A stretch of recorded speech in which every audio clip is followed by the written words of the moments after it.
I'm Sarah Mitchell, 32, and I'm the proud owner of Pinnacle Marketing Solutions, the same company that fired me 3 years ago for having cancer. My former boss, Derek Hamilton, looked me straight in the eye during my chemotherapy treatment and said, "Sick people don't belong here. You're bringing down team morale." He handed me a termination letter while I was still wearing my hospital bracelet from that morning's infusion.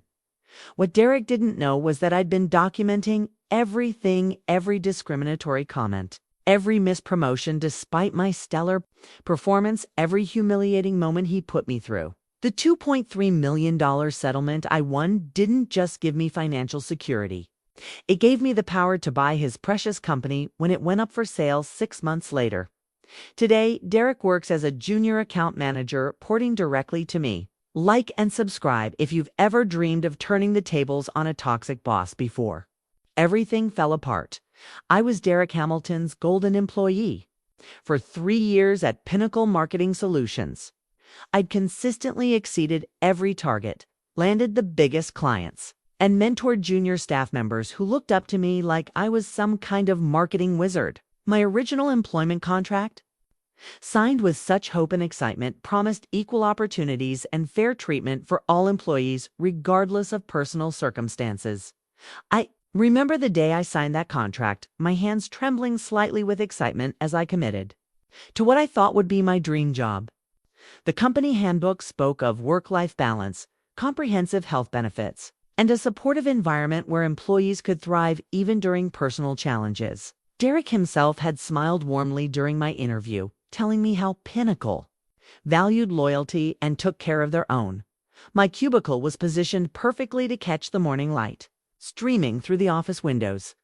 I decorated it with small succulents and motivational quotes, creating a space that felt like home. Colleagues would stop by throughout the day, seeking advice on client presentations or brainstorming sessions. I was the go-to person for crisis management, the one who could salvage difficult accounts and turn frustrated clients into loyal advocates. The irony wasn't lost on me that my greatest irrational strength, my ability to remain calm under pressure, would soon be tested in ways I never imagined. Those same skills I'd use to navigate challenging marketing campaigns would become essential for surviving Derek's systematic campaign to destroy my career and dignity. My performance reviews were consistently outstanding. I had copies of every evaluation, each one highlighting my exceptional work ethic, creative problem-solving abilities, and positive impact on team morale. The senior partners frequently praised my contributions during company meetings, and I'd been fast-tracked for a promotion to senior account manager. Everything changed on October 15th when Dr. Sarah Chun delivered the words that would split my life into before and after. "Sarah, I'm sorry to tell you that the biopsy results show breast cancer." The fluorescent lights in her office seemed too dim, and suddenly the professional success I'd built felt incredibly fragile. At 32, I thought I was invincible, that cancer happened to other people, older people, people who didn't eat organic vegetables and exercise regularly. That night, I sat in my apartment staring at the employment contract I'd signed with such optimism. The section about health benefits and family medical leave seemed to glow on the page, offering reassurance that my job would be secure while I fought for my life. How naive I was to believe that legal documents could protect me from human cruelty.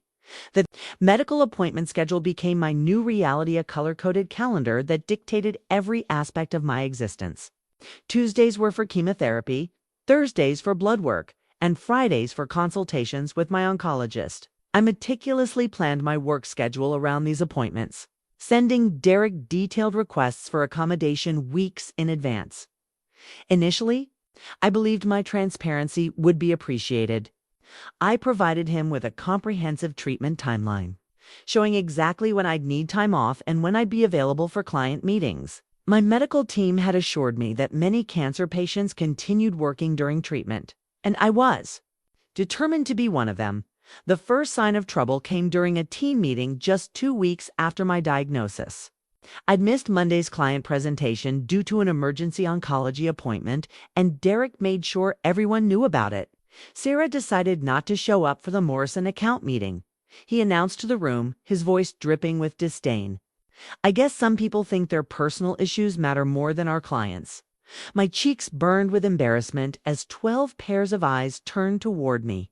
I wanted to explain that it wasn't a choice, that my doctor had called me in urgently after concerning blood work results, but Derek's expression told me that any explanation would be viewed as making excuses. I simply nodded and apologized, promising it wouldn't happen again. But it did happen again, because cancer doesn't care about quarterly reports or client deadlines. Each medical appointment became a source of workplace tension, even though I always made up the time by working evenings and weekends. My commitment to my clients never wavered. If anything, I worked harder, desperate to prove that my illness wouldn't affect my performance. The other employees began treating me differently. Some, like Jennifer from accounting, offered quiet words of support and brought me herbal tea when I looked particularly exhausted. Others, following Derek's lead, began viewing me as a liability. I could feel their judgment when I arrived late, after morning appointments, or when I had to step out to take calls from my medical team. Derek's demands became increasingly unreasonable. He scheduled mandatory team meetings during my chemotherapy appointments, then acted surprised when I reminded him of my treatment schedule. "Ah, that's right," he'd say with mock concern. "You have your thing today." He never called it cancer always. Your thing or your situation, as if naming it would make it too real. The breaking point came when he assigned me the Patterson Industries accountant, notoriously difficult client who demanded constant availability and face-to-face meetings. When I explained that I couldn't commit to same-day travel during my treatment cycle, Derek's mask of professional courtesy finally slipped. "Look, Sarah," he said, closing his office door behind me, "I'm trying to be understanding here, but this isn't working. You're becoming unreliable and it's affecting team morale. People are starting to whisper about whether you're really committed to this company." I stood there, my port still tender from that morning's chemotherapy infusion, and felt something inside me shift. This wasn't about accommodation or understanding. This was about Derek wanting me gone. The medical appointment schedule I'd carefully crafted to balance my health and career wasn't a tool for planning. It was evidence of my inconvenience. My performance review documents told a story that directly contradicted Derek's narrative. Despite undergoing intensive cancer treatment, my client retention rate remained at 98%, and I'd brought in 3 new major accounts during my first month of chemotherapy. The numbers didn't lie, but Derek seemed determined to create an alternative reality where my illness made me incompetent. He began micromanaging every aspect of my work, requesting daily progress reports on projects that had never required such oversight. When I submitted a marketing proposal that landed a 6-figure contract, Derek barely acknowledged it. When I arrived 15 minutes late due to traffic after a medical appointment, he called a formal meeting to discuss my attendance issues.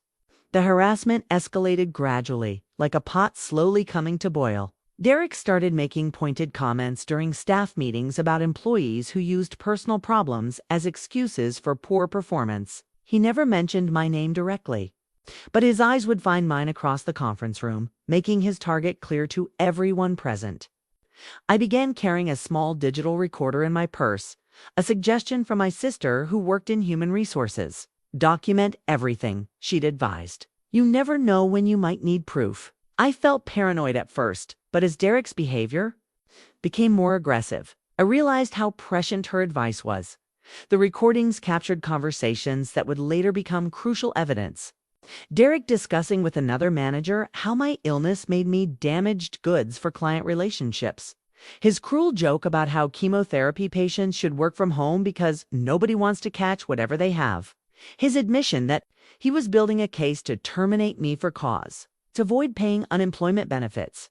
One particularly damaging recording happened after I'd successfully resolved a crisis with our largest client.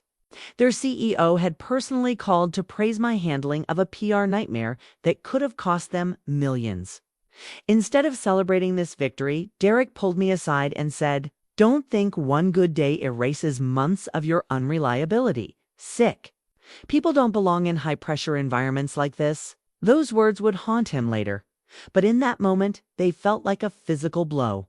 I'd given everything to this company, worked harder than ever despite fighting for my life, and his response was to categorize me as fundamentally unfit for employment. The cruelty was breathtaking.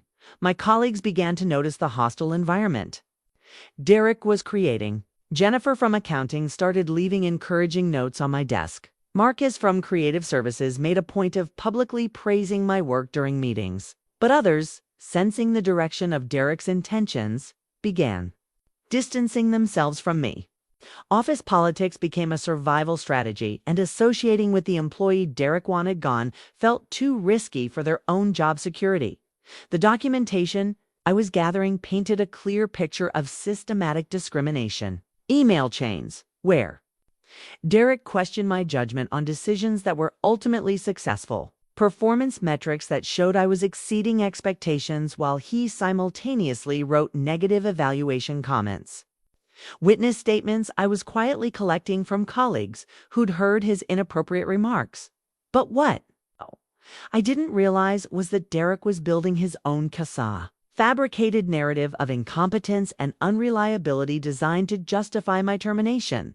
He was creating a paper trail of manufactured complaints, scheduling meetings I couldn't attend due to medical appointments, then documenting my absence as insubordination, and rewriting history to portray my most successful projects as failures. The game was rigged from the beginning, but I was too focused on doing my job well to see how thoroughly he was preparing to destroy my career. The termination letter arrived on a Thursday morning, delivered with the casual cruelty that had become Derek's signature style. I'd just returned from my weekly chemotherapy session, still wearing the hospital bracelet they'd forgotten to remove, when Derek appeared at my cubicle with an envelope and a security guard. "Sarah, I need you to come to my office," he said, his voice carrying that artificial sympathy that made my skin crawl. The security guard's presence made the other employees look up from their desks, their expressions ranging from curiosity to horror as they realized what was happening. The letter itself was a masterpiece of legal fiction. According to Derek's carefully crafted narrative, I was being terminated for consistent performance issues, attendance problems, and failure to meet client expectations. Every sentence was a lie, but each lie was supported by documents he'd manufactured over the previous months. He'd rewritten history with surgical precision. My successful client saves became barely adequate damage control. My perfect attendance record, despite managing cancer treatment, became unreliable scheduling that disrupts team workflow. My innovative marketing campaigns that exceeded revenue targets became risky strategies that could have damaged client relationships. "I'm sorry it's come to this," Derek said, not looking sorry at all. His eyes lingered on my hospital bracelet with obvious disgust. "But we have to think about what's best for the company. You understand?" I understood perfectly. I understood that he'd planned this moment for months, carefully constructing a legal justification for discrimination that would be difficult to challenge. I understood that my illness had made me a target, and my refusal to quit quietly had made me an enemy. The security guard, a kind-faced man named Robert, who'd always greeted me cheerfully in the lobby, looked uncomfortable as Derek outlined the termination procedure. I had 30 minutes to clear out my personal belongings with supervision before being escorted from the building. My computer access had already been revoked, and my company phone would be collected before I left. As I packed my succulent plants and motivational quotes into a cardboard box, could feel my colleagues watching. Some looked away in embarrassment. Others offered apologetic smiles, and a few seemed relieved that Derek's wrath had found a target other than themselves. Jennifer from accounting appeared at my cubicle with tears in her eyes, pressing a folded piece of paper into my hand. "This is wrong," she whispered. "Everyone knows this is wrong." The paper contained her contact information and a note. "Call me when you're ready to fight back. I'll testify to what really happened here." Derek reappeared as I was taping up the box, his expression smug with satisfaction. "Security will walk you out," he announced loud enough for the entire office to hear.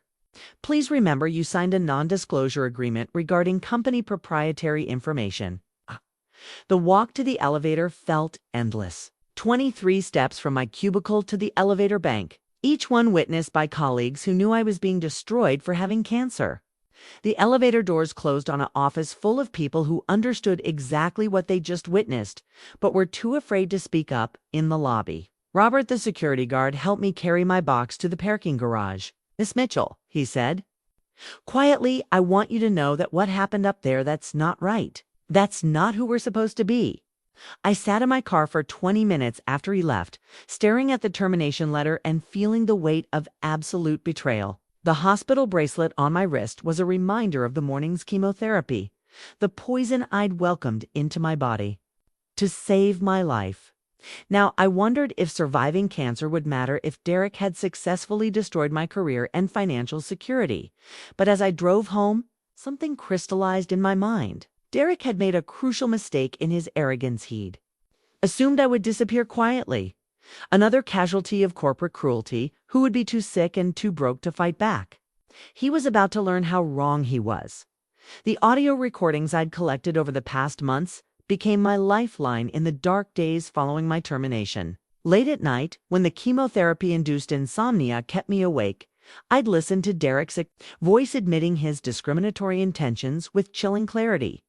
Sick people don't belong in high-pressure environments. Cancer patients are a liability. I'm building a case to get rid of her. Each recording was a piece of evidence, but together they formed an undeniable pattern of deliberate discrimination. My sister had been right about documentation. Derek's own words would become the weapon that destroyed his carefully constructed lies. The financial panic hit me hardest during the third week after termination. My COBRA health insurance payments were astronomical. My mortgage wouldn't pause for unemployment, and my medical bills continued arriving with relentless regularity. The irony was suffocating. I'd been fired for having cancer, but I still needed to pay for cancer treatment to survive. I spent hours researching employment law, disability rights, and discrimination statutes. The Americans with Disabilities Act was clear about employer obligations for reasonable accommodations. The Family and Medical Leave Act protected my right to time off for serious health conditions. Derek hadn't just violated company policy, broken federal law. Finding the right attorney took 3 weeks of consultations. Most employment lawyers were sympathetic but hesitant to take on a case against a company with Pinnacle's legal resources. Then Jennifer from accounting gave me Maria Rodriguez's contact information, calling her the attorney who actually fights back instead of settling quietly. Maria's office was nothing like the sterile corporate environments I was used to. Photos of successful clients lined the walls, and her desk was organized chaos that somehow inspired confidence. She was a small woman with fierce eyes who listened to my story with growing anger. "Play me the recordings," she said after I'd outlined the basic facts. Her expression darkened as Derek's voice filled the room with his casual cruelty. When the recording reached his comment about sick people not belonging in high-pressure environments, Maria's pen snapped in her grip. "Sarah," she said, "I've been doing employment law for 15 years, and I've never heard discrimination this blatant and well-documented. Derek Hamilton didn't just fire you illegally. He created an evidence trail that proves intentional disability discrimination." The consultation stretched into 2 hours as Maria outlined the strength of our case. The audio recordings were devastating. Evidence. My performance reviews contradicted every justification in the termination letter. Witness testimony from colleagues would support the pattern of harassment. Even the timing of my firing during active cancer treatment suggested discriminatory intent. "Companies settle cases like this quickly," Maria explained. "They can't afford the public relations nightmare of a trial where a cancer patient testifies about workplace harassment. But Sarah, I need you to understand, this is going to be emotionally brutal. They'll try to destroy your credibility, question your motives, and make you regret ever speaking up." I thought about Derek's smug satisfaction as security escorted me from the building. I thought about the financial stress that was compounding my health challenges. I thought about other employees who might face similar discrimination if Derek's behavior went unchallenged. "I want to fight," I told her. "Just for me, but to make sure this never happens to anyone else." Maria smiled for the first time during our meeting. "Then let's make Derek Hamilton regret every discriminatory word he ever spoke." But first, we need to gather additional evidence and prepare for their inevitable counterattack. Office that day, I felt something I hadn't experienced since my diagnosis. Hope. Not just for survival, but for justice. Derek had tried to destroy me at my most vulnerable moment, but he'd underestimated the strength that fighting cancer had given me. If I could face chemotherapy, I could face his lawyers. My medical records became crucial evidence in ways I'd never anticipated. Maria requested comprehensive documentation from my oncology team, creating a timeline that showed my treatment schedule alongside Derek's escalating harassment.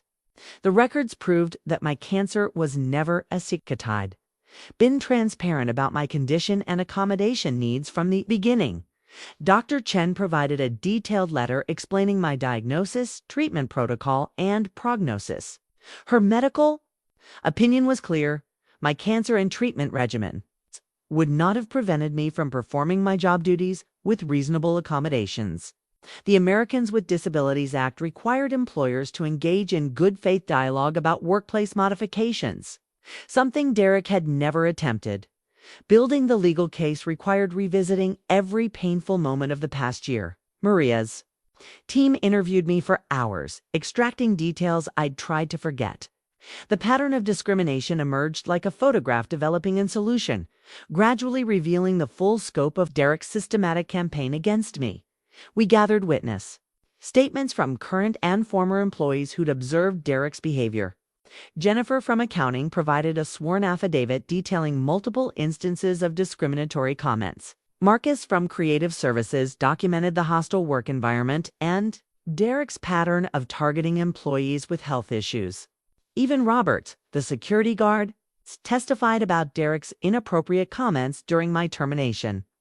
The most damaging evidence came from Derek's own communications. Maria's discovery requests uncovered email chains where Derek discussed strategies for documenting my performance issues. His messages to HR revealed his frustration with legal constraints on firing employees with disabilities. In one particularly incriminating email, he wrote, "We need to build a bulletproof case for termination. The cancer thing makes this complicated. But she's becoming a drain on resources." Pinnacle's legal team initially dismissed our claims as baseless. Their response brief painted me as a disgruntled employee who'd fabricated discrimination to explain poor performance. They claimed my cancer had genuinely affected my work quality and that Derek's actions were legitimate business decisions, not disability discrimination, but their confident stance crumbled when Maria presented the audio recordings. Derek's own voice admitting discriminatory intent destroyed their carefully constructed defense. "Sick people don't belong here" wasn't ambiguous. It was explicit evidence of bias based on my disability. The company's attorneys quickly shifted strategies, questioning the recording's legality and authenticity. They hired expensive experts to analyze the audio files, searching for signs of manipulation or editing. When technical analysis confirmed the recordings were genuine and unaltered, they attacked my character instead. They painted me as calculating and deceptive, someone who'd secretly recorded conversations to entrap her supervisor. They suggested my lawsuit was financially motivated in an attempt to profit from my illness. They questioned whether my cancer was as severe as claimed, demanding access to private medical records that weren't relevant to the discrimination charges. Maria anticipated every attack. "They're desperate," she explained during one of our preparation sessions. "Companies accused of disability discrimination always follow the same playbook: deny, deflect, and destroy the victim's credibility. But we have something they can't overcome: Derek's own admissions of discriminatory intent." The discovery process revealed additional evidence of Pinnacle's problematic workplace culture. Other employees had filed complaints about Derek's treatment of workers with disabilities, family obligations, or health issues. The company had a pattern of pushing out employees who required accommodations, then replacing them with younger, healthier workers. My medical team provided ongoing support throughout the legal process. Dr. Chen wrote additional letters explaining how workplace stress was impacting my recovery. The oncology social worker documented the financial strain caused by losing my health insurance during active treatment. My therapist provided testimony about the psychological impact of facing cancer while fighting employment discrimination. As the case developed, I realized this wasn't just about my individual experience. It was about challenging a system that viewed employees with disabilities as expendable. Derek's actions represented a broader corporate attitude that treated human beings as replaceable resources, discarded when they became inconvenient. The strength I'd found in fighting cancer became essential for fighting Derek. Both battles required endurance, hope, and refusing to surrender when the odds seemed impossible.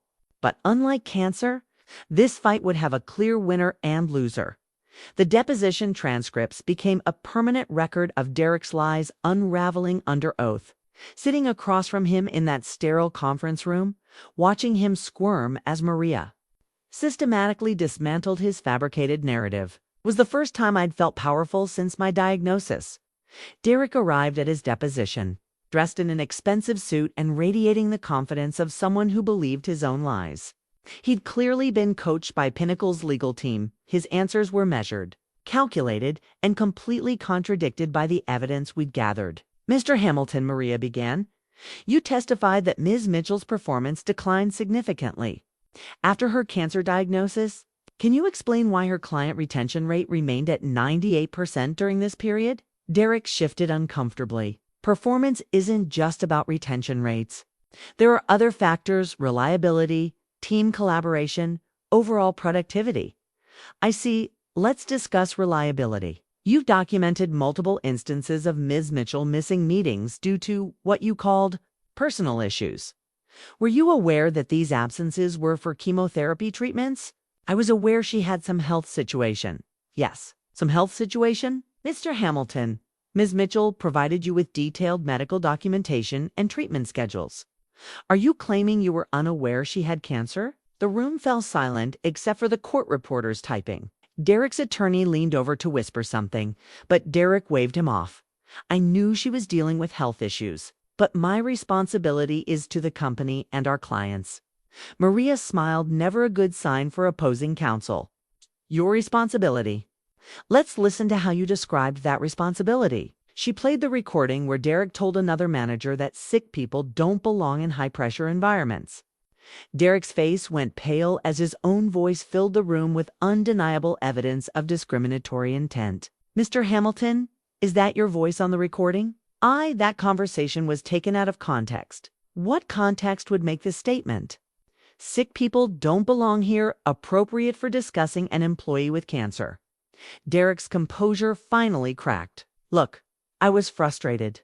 Sarah was becoming unreliable, and it was affecting the entire team. I had to make difficult decisions about what was best for the business. Difficult decisions based on her disability, based on her inability to perform her job consistently." Maria presented document after document proving Derek's claims were false. Performance metrics showing my success despite treatment. Client testimonials praising my work during my illness. Email chains where Derek himself praised my contributions while simultaneously building a case for termination. The most devastating moment came when Maria played the recording of Derek discussing strategies to fire me for cause to avoid paying unemployment benefits. His own words proved this wasn't about performance. It was about eliminating an employee whose medical condition he viewed as inconvenient. "Mr. Hamilton, you stated that Ms. Mitchell was terminated for performance issues.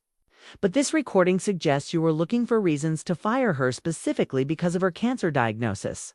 Which testimony is truthful?" Derek's attorney objected repeatedly, but the damage was done. Derek had perjured himself multiple times, and the recordings proved his discriminatory intent. Beyond any reasonable doubt, my own deposition was emotionally brutal but legally powerful. I testified about the progression of Derek's harassment, the impact on my health and recovery, and the financial devastation caused by losing my job during cancer treatment. Maria guided me through each piece of evidence, building an unassailable case of disability discrimination. Ms. Mitchell, opposing counsel, asked during cross-examination, "Isn't it true that you secretly recorded private conversations without consent?" I documented workplace discrimination after consulting with legal advisors, I replied. The recordings capture Mr. Hamilton's own admissions of discriminatory intent. But you were deceptive in making these recordings? I was protecting myself. From illegal discrimination, the recordings prove that my termination was based on my disability, not job performance. The depositions revealed the weakness of Pinnacle's defense. They couldn't dispute the audio evidence. They couldn't explain away Derek's contradictory testimony. They couldn't justify firing a high-performing employee during cancer treatment. The legal strategy shifted from denial to damage control. Other employees provided devastating testimony about Derek's pattern of discrimination. Jennifer described multiple instances of inappropriate comments about my illness. Marcus testified about Derek's frustrated complaints about dealing with Sarah's cancer situation. Even former employees came forward with similar stories of harassment based on health conditions or family obligations. By the end of the deposition phase, Pinnacle's attorneys were already discussing settlement possibilities. Derek's lies under oath had created additional legal liability, and the company faced potential punitive damages that could reach millions of dollars. But I wasn't interested in a quiet settlement that allowed Derek to continue destroying other employees' lives. I wanted accountability, consequences, and changes that would protect future victims of workplace discrimination. The settlement agreement that changed my life arrived on letterhead that seemed to glow with possibility. $2.3 million a number. That represented not just financial compensation, but validation that Derek's actions were inexcusably wrong. Maria had negotiated brilliantly, using the strength of our evidence to secure a settlement that would send a message throughout the industry. The mediation sessions leading to this moment had been intense psychological warfare. Cole's attorneys alternated between aggressive denial and desperate damage control as Maria systematically presented our evidence. The audio recordings of Derek's discriminatory statements echoed through the conference room, like accusations from beyond the grave. Of my former career. Your client's demands are unreasonable. Pinnacle's lead attorney had argued during the first mediation session. This was a legitimate termination based on performance issues, not disability discrimination. Maria responded by playing Derek's recording about sick people not belonging in high-pressure environments. The mediator's expression shifted immediately from neutral to deeply concerned. Counselor, he said to Pinnacle's team, how do you explain this statement in the context of terminating an employee during cancer treatment? The company's position deteriorated rapidly as more evidence emerged. Derek's perjured deposition testimony, combined with witness statements from multiple employees, created a legal nightmare that could only be resolved through substantial financial settlement. The potential for punitive damages terrified their board of directors. Derek's panic became increasingly visible during subsequent mediation sessions. He'd sit at the far end of the conference table, avoiding eye contact while his attorneys tried to contain the damage his recorded statements had caused. The man who'd once wielded power over my career now looked small and desperate, facing the consequences of his discriminatory actions. We're prepared to offer $500,000 to resolve this matter, Pinnacle's attorney announced during the second mediation session. The offer was insulting, barely enough to cover my medical bills and lost wages. With nothing for the pain and suffering Derek had caused, Maria's response was swift and devastating. My client lost her career, her health insurance during cancer treatment, and suffered severe emotional distress due to your employee's illegal discrimination. We're seeking $3.5 million in damages, plus injunctive relief requiring company-wide anti-discrimination training. The negotiations stretched over 6 weeks, with each session revealing new evidence of Pinnacle's problematic workplace culture. Other employees had filed complaints about Derek's treatment of workers with disabilities, but the company had consistently ignored these red flags. Their failure to address his discriminatory behavior created additional legal liability. The turning point came when Maria presented evidence of Derek's social media posts mocking cancer patients and disabled individuals. His online comments revealed a pattern of bias that predated my employment, proving his discrimination wasn't situational but fundamental to his character. The company could no longer claim ignorance about his prejudices. We're facing potential federal investigations, and public relations disasters. The mediator explained to Pinnacle's team during a private session. This case involves clear disability discrimination with overwhelming evidence. Settlement is your best option. The final offer of $2.3 million came with additional terms that mattered more than money. Derek would be required to attend sensitivity training and face disciplinary action. The company would implement comprehensive anti-discrimination policies and provide bias training for all supervisors. Most importantly, they would establish a fund for employees who faced similar discrimination. Signing. The settlement agreement felt surreal. Maria had warned me that this moment might feel anticlimactic after months of legal warfare, but the reality was overwhelming. The document in my hands represented justice, vindication, and the financial security to focus on my health without fear. Sarah, Maria said as we left the mediator's office, this settlement will change how companies treat employees with disabilities. K. Derek's own words created precedent that will protect countless other workers. The financial impact was immediate and transformative. I could afford the best medical care without worrying about insurance limitations. My mortgage payments became manageable. The stress that had compounded my cancer treatment began to lift. For the first time in over a year. But the emotional victory was even more significant. Derek's attempt to destroy my life had backfired spectacularly. His recorded admissions of discrimination became evidence that secured justice not just for me, but for every employee who'd faced similar prejudice. The man who'd tried to make me disappear had instead made me financially independent and legally vindicated. As I deposited the settlement check, I realized this was just the beginning. Derek had given me something more valuable than money.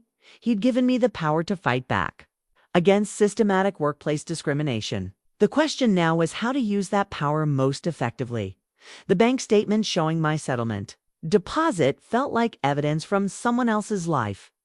$2,300,000.00 numbers that transformed my reality overnight. From financial desperation to unprecedented security, I stared at the balance for several minutes, assuring I wasn't hallucinating from chemotherapy medications. My financial priorities shifted immediately from survival to strategic planning. The first allocation went toward medical expenses, clearing outstanding bills, upgrading my health insurance to the best available plan, and establishing relationships with top specialists. Cancer had taught me that quality health care was invaluable, and I would never again face treatment decisions based on financial constraints. The mortgage payment that had kept me awake nights became a minor monthly expense. Credit card debt accumulated during unemployment disappeared with a few online transfers. The crushing financial pressure that had compounded my health challenges evaporated, replaced by a stability I'd never previously experienced. But the settlement money represented more than personal financial security. It was a war chest for future battles against workplace discrimination. I began researching organizations that supported employees facing similar challenges, considering how my resources could create systematic change rather than just individual relief. My recovery accelerated without the constant stress of financial insecurity. Dr. Chen noted improvements in my blood work and overall health metrics that she attributed partly to reduced anxiety. Stress hormones interfere with healing, she explained. Financial stability will help your body focus on recovery rather than survival. I used the settlement period to monitor Pinnacle Marketing from a distance, watching Derek's leadership deteriorate as workplace morale plummeted. Former colleagues reached out privately, describing increasing dysfunction and employee turnover under his continued management. The company's reputation in the industry began suffering as news of the discrimination settlement spread through professional networks. The irony wasn't lost on me that Derek's attempt to eliminate a problematic employee had created far more problems than my reasonable accommodation requests ever could have. His discriminatory actions had cost the company millions in settlement fees, legal expenses, and reputation damage. The employee he'd viewed as a liability had become his greatest liability. Strategic planning consumed my newly abundant free time. I consulted with financial advisors about investment strategies, explored business opportunities that aligned with my values, and considered how to maximize the settlement's impact beyond personal benefit. The money was powerful, but power required intelligent application. Real estate investments seemed logically generating passive income while building long-term wealth. I researched commercial properties, residential rentals, and development opportunities that could provide steady returns. But a different idea began forming as I monitored Keen Cock's declining performance under Derek's leadership. The company that had destroyed my career was simultaneously destroying itself. Employee satisfaction surveys leaked by former colleagues revealed widespread dissatisfaction with Derek's leadership.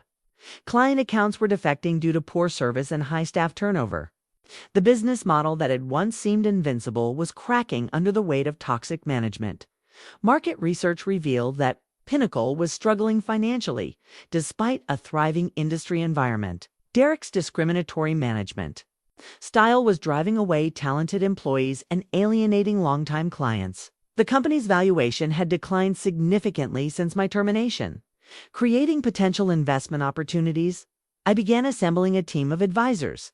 I set business consultants and industry experts who could help evaluate strategic options. The settlement money gave me resources to hire the best professionals, ensuring any future decisions would be based on comprehensive analysis rather than emotional reactions. The transformation from unemployed cancer patient to millionaire investor felt surreal, but it also felt earned. Derek's discrimination had forced me to develop resilience, strategic thinking, and an understanding of legal systems that now served me well in business planning. His attempt to destroy me had inadvertently created the foundation for my greatest success as I reviewed investment portfolios and business plans. One opportunity kept capturing my attention. Pinnacle Marketing Solutions was failing under Derek's leadership, its valuation dropping monthly as clients and employees fled. The company that had fired me for having cancer was slowly committing corporate suicide, and I was in a position to do something about it. The business for sale listing appeared in my inbox like a gift from the universe. Pinnacle Marketing Solutions, established. Agency seeking new ownership. Read the subject line of the email from a commercial real estate broker. The company that had destroyed my career was officially admitting defeat, seeking buyers for a business that Derek's leadership had systematically undermined. The listing details painted a picture of corporate decline that was both predictable and satisfying. Employee turnover rates exceeding 60% annually. Client retention dropping to 70% from a previous high of 95%. Revenue declining for 3 consecutive quarters despite industry growth. The discriminatory manager, who'd fired me for having cancer, had somehow managed to give his healthy company a terminal diagnosis. Derek's leadership failures were documented in clinical business terms that masked the human cost of his toxic management style. Challenges with employee retention and client satisfaction translated to talented people fleeing his harassment. Declining market position meant his discrimination was driving away the diverse perspectives that had once made Pinnacle successful. The asking price was remarkably reasonable, $1.8 million for a company that had been valued at over $3 million just 2 years earlier. Derek's mismanagement had created a bargain basement opportunity for the right buyer, someone with industry experience, financial resources, and vision for positive change could easily restore Pinnacle's former success. I possessed all 3 qualifications in abundance. My marketing expertise had been proven through years of exceptional performance. The settlement money provided more than enough capital for the purchase and operational improvements. Most importantly, I had a vision for transforming Pinnacle into the inclusive, supportive workplace it should have been all along. The irony was exquisite. Derek's discrimination had given me the financial means to buy his company. His recorded statements about sick people not belonging in high-pressure environments had generated the settlement that would allow me to create an environment where all people could thrive. Justice had a sense of humor that even chemotherapy couldn't diminish. I contacted my business attorney to discuss the acquisition opportunity, framing it as a strategic investment rather than personal revenge. Sarah, she cautioned, buying the company that fired you could be seen as retaliatory. Are you prepared for the emotional complexity of this situation? The question deserved serious consideration. Was this about justice or vengeance? Creating positive change or settling old scores? The distinction mattered both legally and personally. After weeks of reflection, I concluded that my motivations were primarily constructive. Pinnacle had enormous potential that Derek's leadership was systematically destroying. Due diligence revealed the full extent of the company's problems. Employee satisfaction surveys showed widespread fear and resentment toward management. Client feedback indicated declining service quality and responsiveness. Financial projections suggested potential bankruptcy within 18 months if current trends continued, but the underlying business model remained sound. Pinnacle's client relationships were strong despite Derek's mismanagement. The company's reputation for creative marketing solutions persisted in industry circles. Most employees were talented professionals whose poor performance reflected leadership failure rather than individual incompetence. The acquisition process required careful strategizing to hide my identity as the potential buyer. Derek couldn't know that his former victim was positioning to become his new owner. That revelation needed to wait until contracts were signed and ownership transferred. I established a shell company with attorneys handling all communications. Negotiations proceeded smoothly once sellers realized I was a serious buyer with proven industry experience and adequate financing. The current owners, a group of investors who'd grown tired of Derek's mismanagement, were eager to exit before further losses accumulated. My offer of $1.6 million was accepted within 2 weeks. The legal paperwork felt surreal as I signed documents, purchasing the company that had fired me for having cancer. Each signature represented a step toward transforming Pinnacle from a workplace that discriminated against employees with disabilities into one that actively supported their success. Derek remained unaware of the ownership change throughout the transition period. His employment contract would transfer to the new ownership automatically, but his position as general manager could be modified once I assumed control. The man who'd tried to eliminate me from the workforce would soon discover that his own employment was at my discretion. The settlement money that Derek's discrimination had generated was about to purchase his professional fate. The employee he'd viewed as expendable was becoming his employer. The sick person he'd claimed didn't belong in high-pressure environments was about to own the environment entirely. As closing day approached, I realized this acquisition represented more than business opportunity or personal vindication. It was a chance to prove that inclusive leadership produced better results than discriminatory management. Derek's failures would become the foundation for Pinnacle's renaissance. The purchase agreement made it official. I was now the sole owner of Pinnacle Marketing Solutions. The documents bore my legal signature as the company's new proprietor. Though Derek and the employees remained unaware of the dramatic ownership change, my shell company had successfully completed the acquisition without revealing my identity, setting the stage for the most satisfying reveal of my life. Using intermediary companies to hide my involvement had been essential for maintaining negotiating power. If Derek had known his former victim was the potential buyer, he might have sabotaged the sale or demanded unreasonable concessions. Instead, he'd spent the transition period complaining about new ownership interference, while unknowingly criticizing his future boss. The legal structure I'd established gave me complete operational control while maintaining privacy during the transition.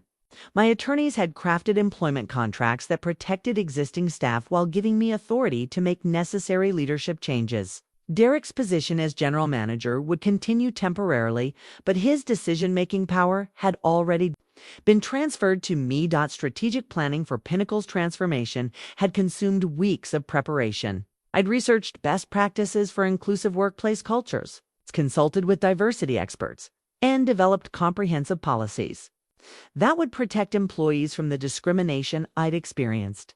The company would become a model for supporting workers with disabilities and health challenges. Financial projections showed that eliminating Derek's toxic leadership could restore Pinnacle's profitability within 6 months. Employee retention would improve dramatically once staff felt respected and valued. Client relationships would strengthen as service quality increased under competent management. The discriminatory practices that Derek thought protected the bottom line were actually destroying it. The acquisition had cost $1.6 million of my $2.3 million settlement, leaving substantial reserves for operational improvements and emergency expenses. Derek's discrimination had generated enough money to buy his company and fund its transformation into everything he'd claimed was impossible. A successful business that treated all employees with dignity. My new role as owner felt simultaneously empowering and surreal. The woman Derek had fired for having cancer now controlled his professional future. The employee he'd claimed was unreliable now determined his reliability standards. The sick person he'd said didn't belong now decided who belonged and who didn't. But power came with responsibility that I took seriously. Pinnacle's 23 employees deserved leadership that valued their contributions regardless of personal circumstances. The company's clients expected service quality that toxic management had undermined. The industry was watching to see whether new ownership could restore Pinnacle's former reputation. The transition period allowed me to observe company operations from my new perspective as owner. Derek's management style was even more problematic than I'd realized as an employee. He micromanaged talented staff, ignored client feedback, and made decisions based on personal prejudices rather than business logic. His leadership was consistently counterproductive. Employee morale surveys conducted anonymously during the transition revealed widespread dissatisfaction with Derek's management. Workers described feeling undervalued, disrespected, and concerned about job security under his leadership. Many talented employees were actively seeking new positions, creating a brain drain that threatened Pinnacle's survival. Client feedback told a similar story of declining satisfaction and increasing frustration with service delivery. Several major accounts had already indicated they wouldn't renew contracts unless management changes occurred. Derek's discriminatory attitudes extended to client relationships, creating professional liabilities that went far beyond internal employee issues. The contrast between Derek's self-perception and reality was striking. He genuinely believed his harsh management style was necessary for maintaining standards, when it was actually destroying the company's competitive position. His discrimination wasn't just morally wrong, it was strategically disastrous for business. Success.financial analysis revealed that Derek's leadership had cost Pinnacle approximately $800,000 in lost revenue over the past year. Employee turnover expenses, client defections, and reputation damage had created massive hidden costs that his discriminatory management style generated. Inclusive leadership wasn't just ethically superior, was financially essential. The purchase agreement included provisions for gradual ownership, revelation that would minimize workplace disruption while ensuring accountability for past discrimination. Derek would learn about new ownership gradually, giving him time to adjust his behavior, before discovering exactly who now controlled his employment fate. The new ownership announcement memo was crafted with surgical precision to maximize impact, while maintaining professional decorum. I scheduled an all-hands meeting for Thursday morning, giving Derek no advance warning about the ownership reveal that would transform his understanding of power dynamics at Pinnacle Marketing Solutions. Walking into my former workplace as the new owner felt like entering an alternate reality. The same cubicles where I'd endured Derek's harassment now belonged to me. The conference room where he'd humiliated me during team meetings was now mine to control. The office where he'd fired me for having cancer was about to become the location of the most dramatic reversal in corporate history. Derek arrived at the meeting with his usual arrogant confidence, assuming he'd be introducing new ownership to the staff. He'd spent the transition period complaining about outside interference and investor micromanagement, unaware that every criticism was directed at his former victim. His casual dismissal of the new owner's input was about to become deeply ironic. "Good morning, everyone," I said, standing at the front of the conference room where Derek had once wielded absolute power. I'm Sarah Mitchell, and I'm here to introduce myself as Pinnacle's new owner." The silence that followed was deafening. Derek's face went through several color changes from confusion to recognition to absolute horror. His mouth opened and closed soundlessly as he processed the impossible reality that his former subordinate now controlled his professional fate. Jennifer, from accounting, started crying tears of joy and vindication, for justice finally served. Marcus, from creative services, began plowing slowly, soon joined by other employees who remembered Derek's cruel treatment during my illness. The woman he'd tried to destroy had returned more powerful than ever. "I know this is surprising," I continued, maintaining professional composure despite the emotional magnitude of the moment. "Some of you worked with me before my previous departure from Pinnacle. I'm excited to share my vision for positive changes that will benefit everyone here." Derek finally found his voice, though it came out as a strangled whisper. "Sarah, I don't understand. How is this possible?" "It's possible because discrimination has consequences. Derek, the settlement from my wrongful termination lawsuit provided the capital to purchase Pinnacle when it became available. Your actions gave me the resources to become your employer." The other employees watched this exchange with fascination and growing satisfaction. Derek's discrimination hadn't just failed, had backfired so spectacularly that his victim had become his boss. The power dynamic he'd abused was now completely reversed. "I want everyone to know that Pinnacle will be transformed into an inclusive workplace where all employees are valued regardless of health conditions, family circumstances, or personal challenges," I announced. "We're implementing comprehensive anti-discrimination policies and creating support systems for staff facing difficult situations." Derek's shock was visible and profound.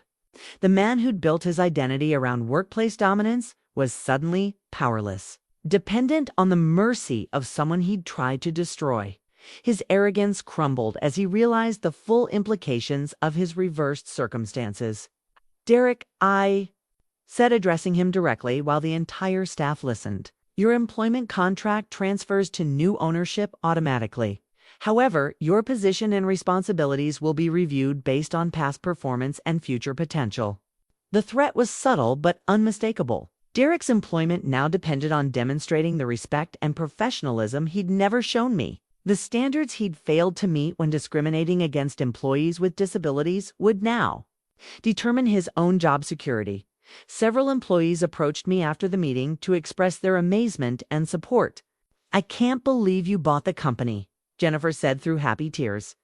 "Derek deserves everything that's coming to him." Marcus was more direct in his assessment. "This is the best possible outcome if you'll actually run this place properly. Instead of driving everyone away like Derek has been doing." The industry response to my ownership reveal was immediate and overwhelmingly positive. News of the discrimination victim becoming owner spread quickly through professional networks, generating publicity that positioned Pinnacle as a progressive company committed to inclusive practices. Derek spent the remainder of the day in his office. Now, technically, my office trying to process the dramatic reversal of his circumstances.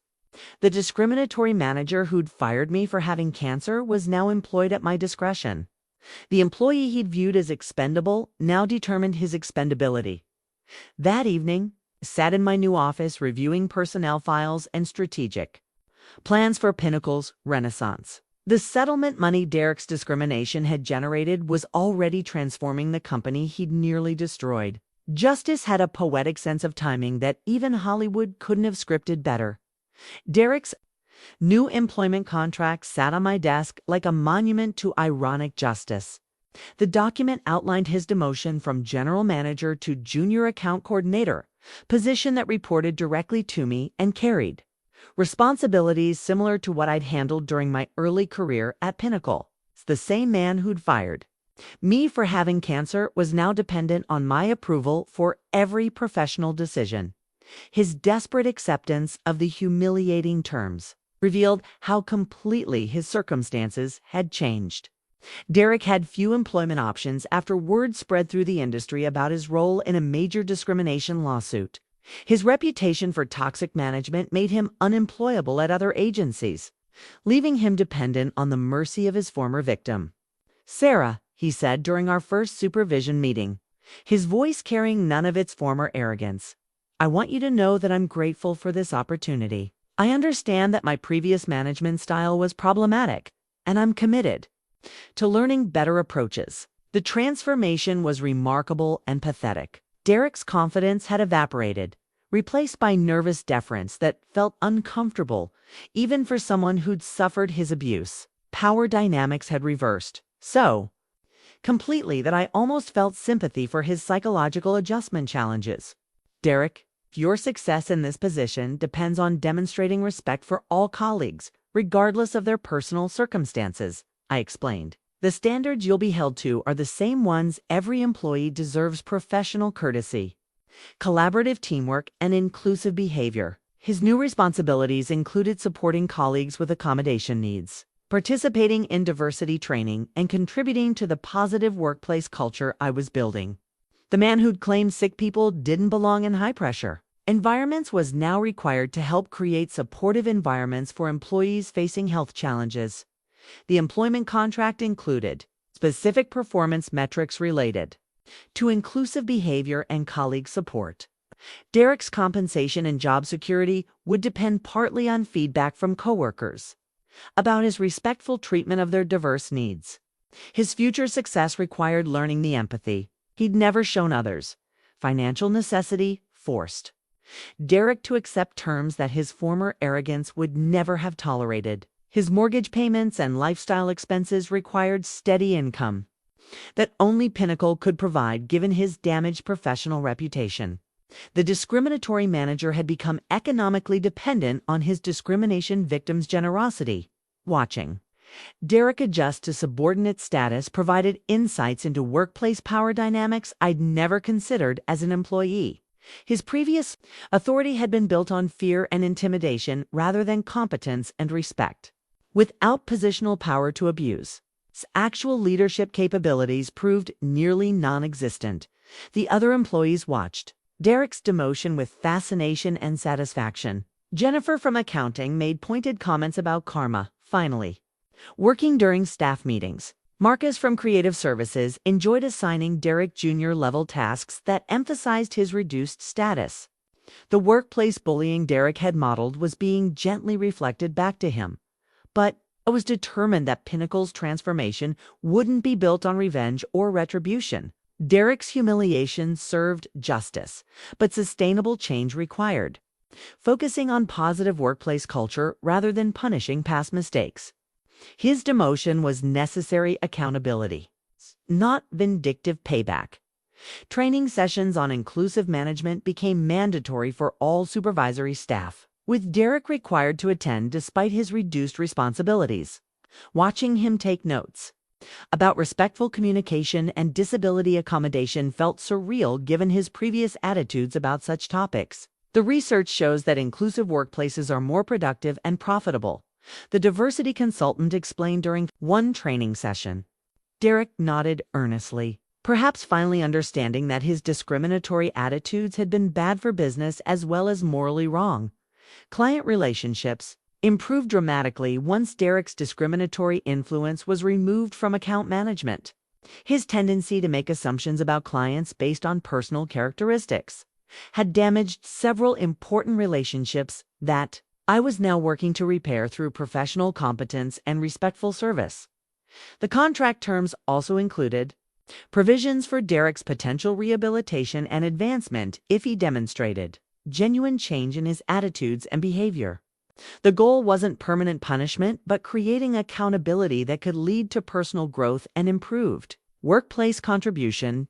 His weekly supervision meetings became opportunities to monitor progress and provide feedback about inclusive practices. Derek's questions about appropriate language and respectful behavior suggested that he was beginning to understand concepts he'd previously dismissed as political correctness. The transformation felt incomplete, but Derek's acceptance of subordinate status represented the first step toward potential redemption. The discriminatory manager who'd tried to destroy my career was now working under my guidance to learn the inclusive practices that should have guided his leadership all along.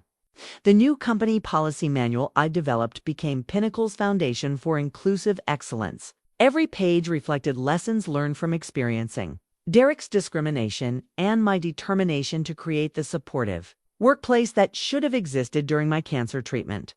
The document wasn't just corporate policy, was a blueprint for treating all employees with dignity and respect. The comprehensive anti-discrimination policies explicitly protected workers with disabilities, health conditions, family obligations, and other characteristics that Derek had previously targeted. Clear procedures for requesting accommodations ensured that no employee would face the harassment I'd endured when seeking reasonable modifications for medical treatment. These policies aren't just legal requirements, I explained during the company-wide presentation.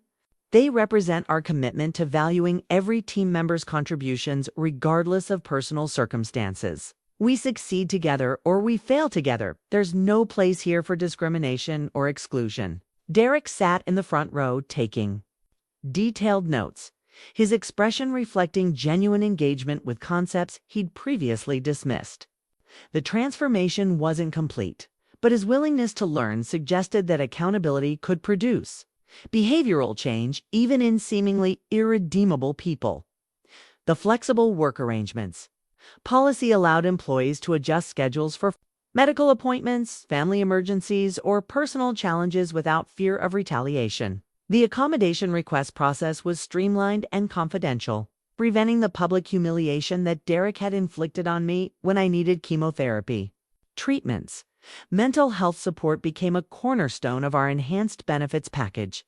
Recognizing that workplace stress compounds personal challenges, I established partnerships with counseling services and implemented stress reduction programs that acknowledge the human element of professional performance.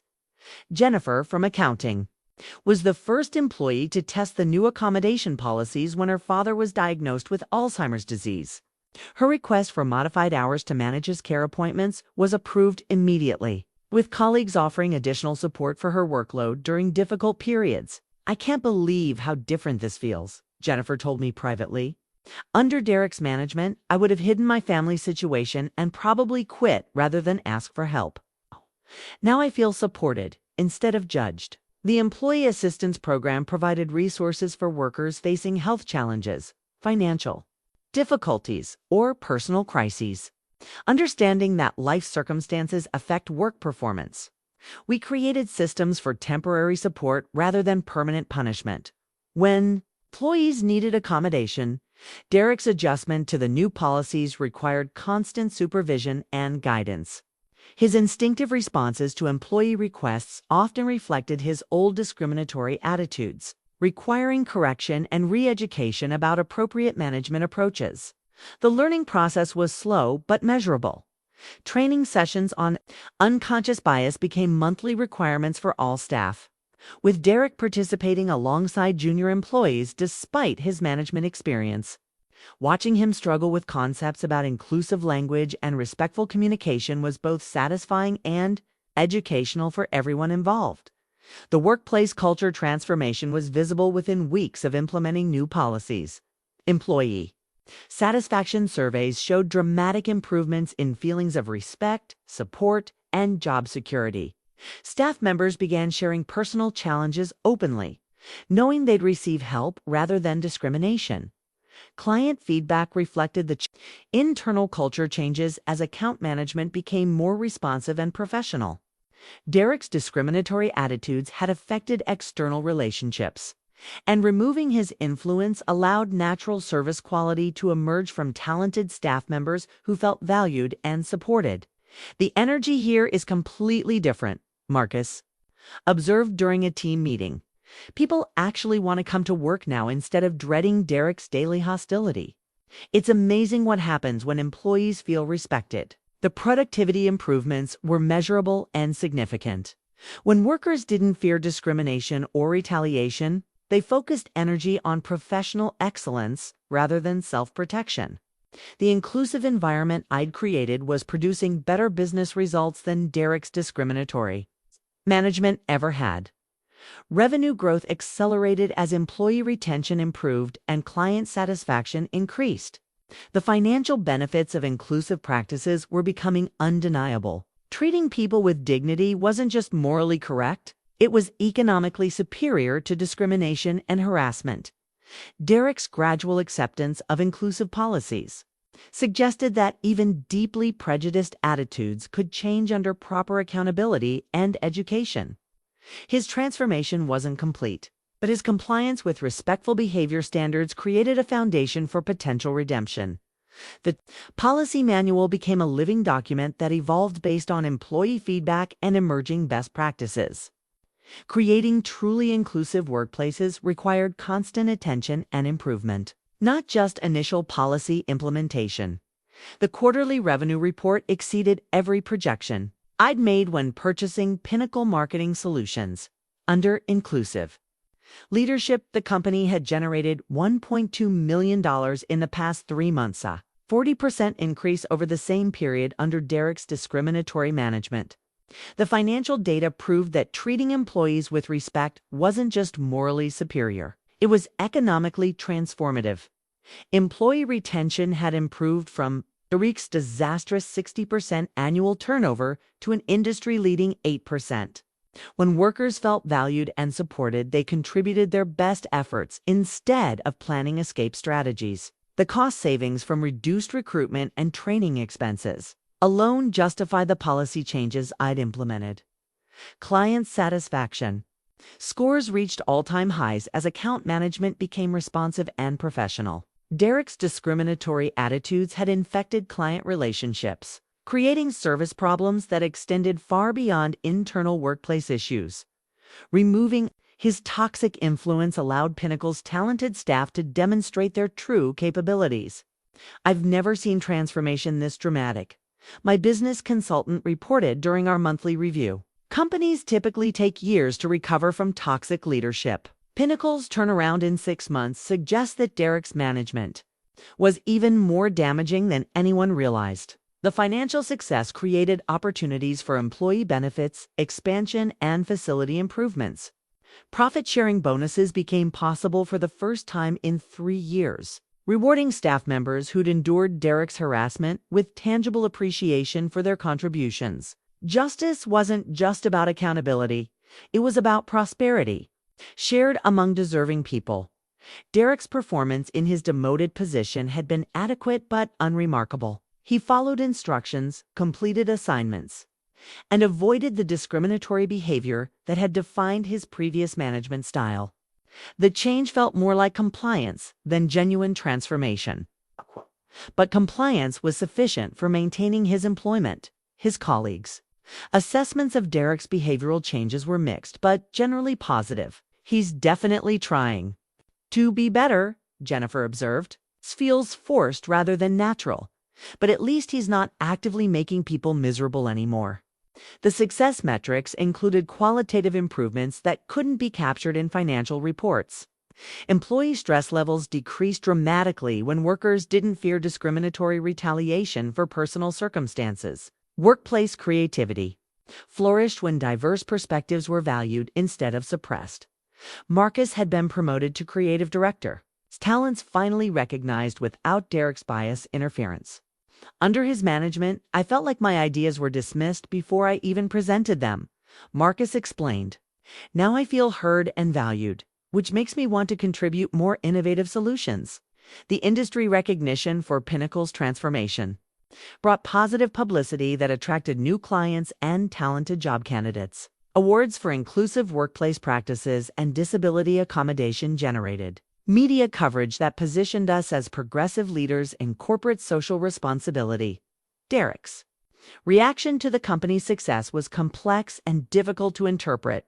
He seemed genuinely pleased with improved workplace morale, but his pride was clearly wounded by evidence that his leadership had been the primary obstacle to success. The cognitive dissonance between his self-perception and reality was still being processed, Sarah Derek said during one of our supervision meetings. "I'm beginning to understand that my previous management approach was counterproductive. The numbers don't lie. This company is performing better without my discriminatory attitudes affecting operations." The admission felt significant, though I remained cautious about accepting it as genuine transformation rather than strategic positioning. Derek's employment depended on demonstrating change, which created incentives for performing repentance whether or not internal attitudes had actually shifted. Client testimonials praised Pinnacle's renewed focus on service excellence and professional competence.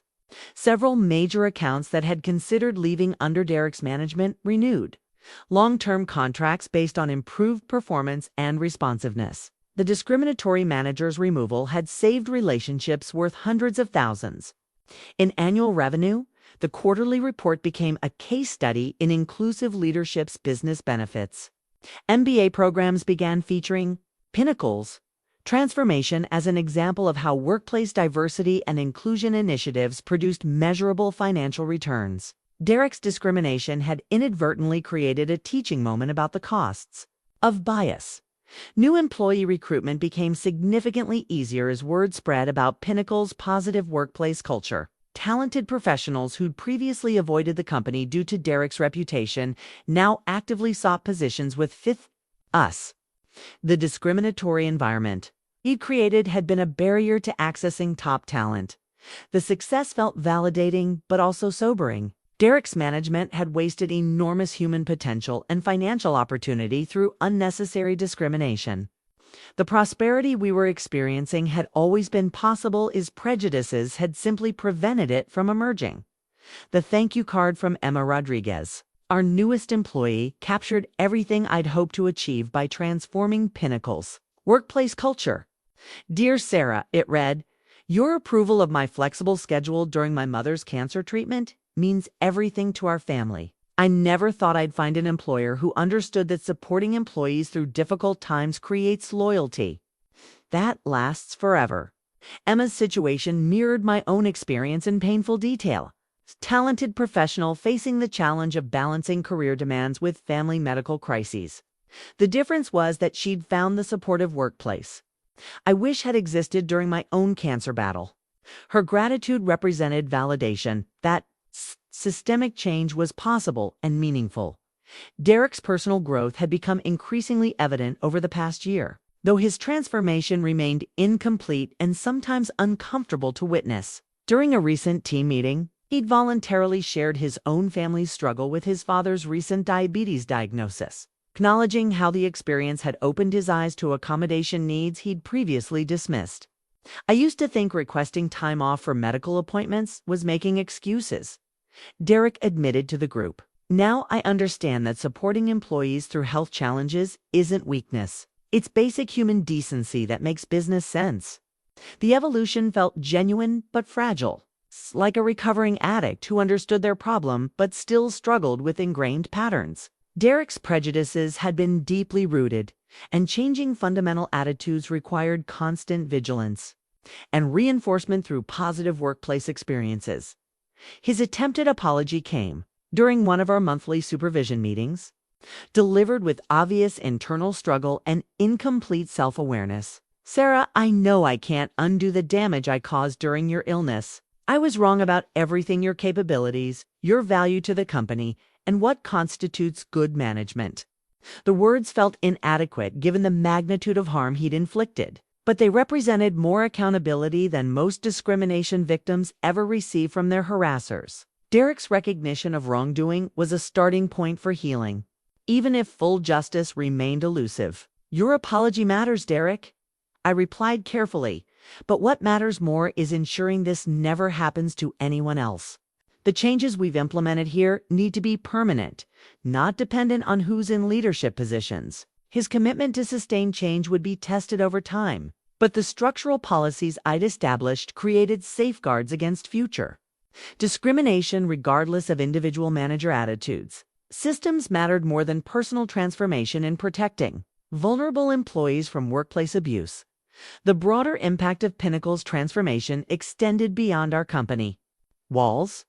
Other organizations began consulting with us about implementing inclusive practices, and industry conferences featured our case study as evidence that disability, accommodation, and business success were mutually reinforcing rather than conflicting. Goals. Professional associations invited me to speak about leadership during personal crises, sharing lessons learned from experiencing discrimination and creating positive change. The visibility helped other employees facing similar challenges while positioning Pinnacle as a thought leader in inclusive workplace practices. Derek's reflection on justice versus revenge had become a central theme in his personal development. "I deserved to be fired and sued," he told me during one conversation. "The fact that you gave me a chance to learn and grow instead of destroying me completely shows real character." The distinction between accountability and vengeance had guided my decisions throughout this process. Derek needed to face consequences for his discrimination, but those consequences should create opportunities for learning rather than simple punishment.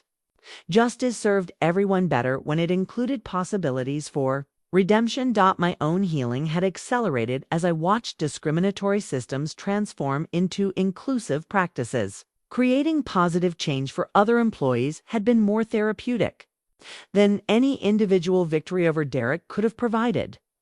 Justice felt complete when it protected future victims rather than just addressing past harm. The cancer experience had taught me that survival wasn't enough. Thriving required creating meaning from suffering and using painful experiences to benefit others facing similar challenges. Derek's discrimination had inadvertently given me resources and motivation to build something better than what had been destroyed. The thank you card from Emma joined a growing collection of similar messages from employees who'd found support during difficult periods. Each note represented a life improved by inclusive policies, validation that systemic change could prevent the discrimination I'd experienced from happening to others. The healing power of transformation extended beyond workplace policies to fundamental questions about human nature and change.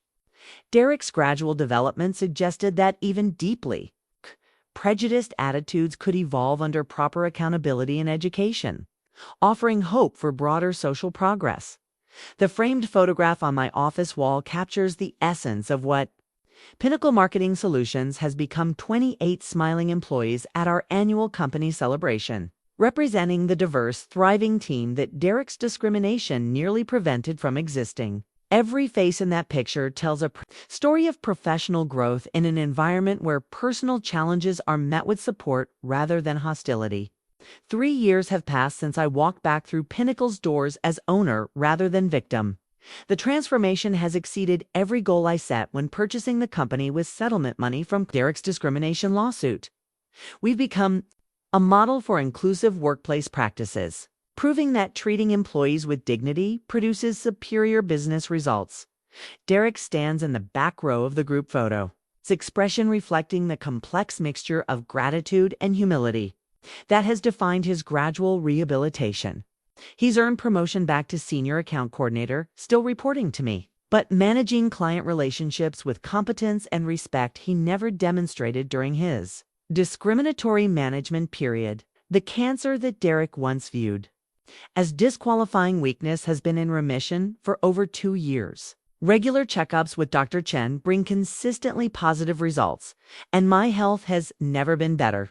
The stress reduction from creating a supportive work environment has contributed significantly to my continued recovery and overall well-being. Financial success has provided security I never imagined during those dark months of unemployment and mounting medical bills.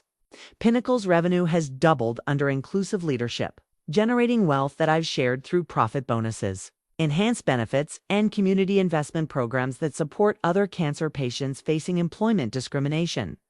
The ripple effects of our transformation extend far beyond Pinnacle's success. Industry recognition for inclusive practices has attracted media attention, speaking opportunities, and consulting requests from organizations seeking to implement similar changes. Derek's discrimination inadvertently created a platform for advocating systemic workplace improvements. Legal protections for employees with disabilities have strengthened, partly due to precedents set by my discrimination case. Maria Rodriguez continues representing workers facing similar challenges, using our victory as evidence that employers can't discriminate with impunity. Justice multiplies when individual victories create broader protective changes. The Employee Assistance Program I established has supported dozens of workers through health challenges, family crises, and personal difficulties that might have cost them their jobs under Derek's management. Creating systems that treat employees as complete human beings rather than expendable resources has generated loyalty and productivity that purely punitive approaches could never achieve. Derek's transformation remains incomplete but genuine within its limitations. He'll never become a natural advocate for inclusive practices. But his compliance with respectful behavior standards and recognition of past mistakes represents meaningful progress. Accountability doesn't require perfect redemption, it requires changed behavior that prevents future harm.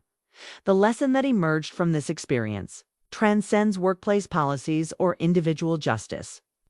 Resilience develops through facing challenges with integrity rather than surrendering to victimhood. Cancer taught me that survival requires fighting for your life. Discrimination taught me that thriving requires fighting for systemic change that protects others from similar harm. Young professionals facing health challenges regularly contact me seeking advice about managing career concerns during medical treatment. Each conversation reminds me that Derek's attempt to destroy my career ultimately created opportunities to support others navigating similar difficulties. Purpose emerged from pain in ways I couldn't have imagined during my darkest moments. The settlement money that purchased Pinnacle has generated returns that extend far beyond financial gain. Creating inclusive workplaces, supporting employees through difficulties, and proving that accommodation enhances rather than hinders business success represents legacy building that pure revenge could never have provided. Every morning when I arrive at the office Derek once used to humiliate me, I'm reminded that justice serves everyone best when it creates positive change rather than simple retribution. The discriminatory manager who fired me for having cancer still works here, but now he works in an environment where discrimination is impossible rather than inevitable. The framed photograph will be replaced next year with new faces and continued growth. But the principles it represents are permanent fixtures of Pinnacle's culture. Derek's discrimination gave me the power to ensure that no employee will ever again face the harassment I endured. That transformation represents justice more complete than any individual victory could have provided.